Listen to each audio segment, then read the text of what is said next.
Tallinna linnal oli vaja sellist klubi nagu HC Tallinn ja eks seda klubi Tallinnas on üritatud ka ennem ka luua, aga nagu näha ei ole midagi välja tulnud ennem ja nüüd see HC Tallinna klubi loomine, ma arvan, see oli üks väga õige liigutus ja üldse, et selline klubi saaks eksisteerida, on vaja paar tähtsat asja. Võib-olla esiteks on see, et klubil peab olema maine.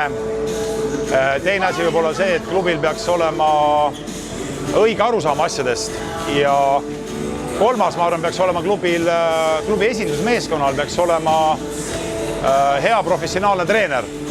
Ja ma arvan, et kõik need 3 punkti on HC Tallinna praegu väga hästi paigas ja väljaspoolt igatahes tundub, et asi toimub väga mõnusalt ja ütlen ausalt, et on väga hea meel, et Tallinnas on selline suur käsipalliklubi.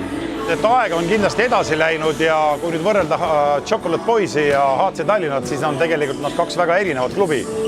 Et HC Tallinn alustas ikkagi noortega tegelesime, võeti ikkagi noortegrupid ja need treenerid hakkasid tegelema ikkagi noortega ja sel aastal alles tuldi välja nagu siis esindusmeeskonnaga, kes kohe lülitus siis ka meistriliigasse, nii et võrrelda need on väga raske ja ma ütlesin seda, et kui selline klubi nagu HC Tallinn eksisteerib ja soovin neile jõudu, et tulevikuks peab olema klubi juhtkonnal ja klubi inimestel asjast ühine arusaam, mida võib-olla ei olnud Chocolate Boysil.